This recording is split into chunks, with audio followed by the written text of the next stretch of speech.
Hey guys, I got a new video for you today, and this is going to be a quick overview on the Zero Tolerance 0301. I showed this knife in one of my EDC updates a couple of videos back, and I said I was going to make a review, but unfortunately it's been one of those things that kind of fell through the wayside.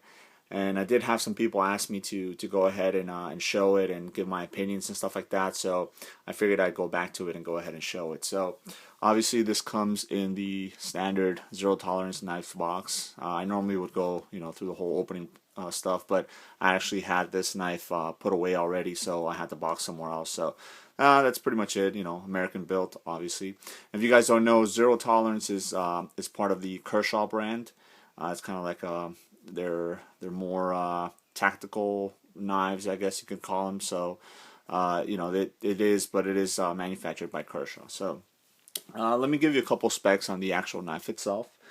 This particular one it comes in the Ranger Green G10 color configuration with the tiger stripe blade. So it has an S30V blade, and as you guys can see there, that's the tiger striping that I was talking about. And this particular one is the one with the partial serrations on it. Now, before I get any further, normally I'm not a big fan of serrations. In my daily use, I don't normally have a use for them. So I figured, I normally would get a full plain edge, but two things. Unfortunately, when I got this knife, they only had this particular combination in it, so obviously I was kind of stuck to not getting it or getting this one. But also, if you guys notice, the serrations on this particular knife, and from what I've seen on a couple of more Kershaw models, doesn't really take up that much room of the blade. Normally, if you find a partial serrated blade, the serrations normally go up, halfway through the blade. This one, as you can see, it probably a little bit more than a quarter of the way of the blade. So you don't really have that much serrations on the blade, so you end up having to use like just the very tip of it and stuff like that, like you do in other manufacturers and other brands. So I really like that. The serrations are actually really nice. If you have to use them, they will perform very nicely. The blade obviously came very, very sharp from the factory, which was always a plus. If you guys didn't see how I deployed that, it actually has a thumb stud on there, or I'm sorry, a flipper on there. So basically, you just stick your finger back there, and it is speed safe. So just a little pressure, and then the blade actually pops out really nicely. Now, because it's such a thick, heavy blade, there isn't a lot of force that needs to be done. The speed safe will engage and it'll actually shoot that blade wide open. Now, a lot of people also would say that this has dual thumb studs, but these are actually not thumb studs. These are actually blade stops, and as you guys can see there, the cutout on the actual handle is where the blade stops will actually rest. You can use them to deploy the blade if you wanted to, but obviously the intended purpose is for that, and you guys can see right there where it stops the blade from just over rotating on there. Like I said, this is the Ranger Green G10 model, and this is 3D Machine G10 on this side, and then on the other side is also 3D Machine, but this is titanium on that side. So gives it a really nice look overall. You got a lot of different colors and textures and whatnot going on, with the tiger stripe on the blade, and then the machining on the actual handles, and then one being green, the other one being black. So that gives it a really, really nice look to it. This is obviously a frame lock, as you guys can see right there, and it does have the frame stop, or the lock stop right there, so you don't overextend the frame lock when you go to disengage it. So that's pretty nice. It is pretty easy to disengage.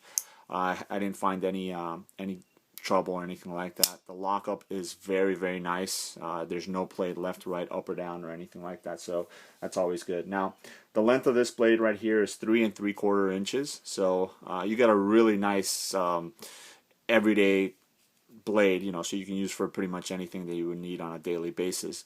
But because it's such a rugged knife itself, and the blade is very, very wide, it lends itself to other applications if you need to use it for tactical or anything in that matter.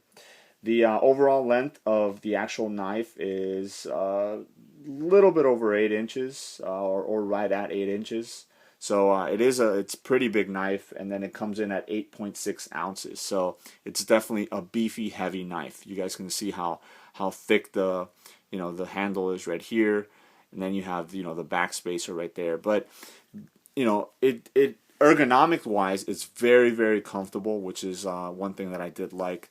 The flipper, once you deploy the blade, it actually becomes almost like a finger a guard stop there. So that's good. You don't run the risk if you go to stab something that your finger will ride up on the blade and cut yourself or anything like that.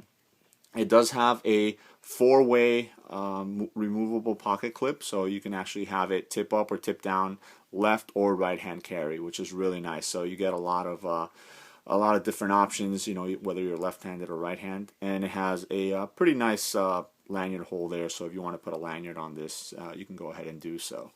Like I said, it's a pretty beefy knife. If you guys can see it here in my hand, it takes up, I get a full grip on there, and I still have almost 3/4 inch left on the back there, so I can really choke up on it, and it's good to go. It does have these striations through the actual handles here. I don't want to call them jimping, just because it almost looks like it's just for not so much for grip, more for decoration, in my opinion. You could consider them jimping, but they're not aggressive enough to, if you guys can see, my thumb still kind of slides through there, and then you get them on the back right here too, so that's really nice. Now the pocket clip does allow for this to ride fairly decently in the pocket. You get about that much sticking out of the pocket, so that's nice. And it is really smooth pocket clip, so when you're grabbing the knife, you don't feel it, it's not digging into your hands or anything like that, so that's always a plus on that. Now as always, I like to throw in another knife for comparison. Unfortunately, I don't have anything as beefy as this knife, so I brought the Cold Steel Recon 1. This is obviously a knife that a lot of people will consider a tactical knife as well, so I thought it kind of fit the bill to compare it to the Zero Tolerance here. And here you go, so you guys can see a size comparison on there. Obviously, the Recon 1 is going to be a little bit longer, but where it differs greatly is obviously in the width of the actual knife and blade. As you guys can see, the blade on the Zero Tolerance is a little wider. Obviously, the handles are going to be a lot wider on the Zero Tolerance. And then just the width of the actual blade this way, you guys can see how much wider cutting surface you get on the Zero Tolerance versus the Recon 1. I can almost put it on top of there. You guys can see the difference there. So there you go. If you guys own a Recon 1 or have ever held one in your hand, now you can see pretty much a comparison of what the Zero Tolerance would look like on there.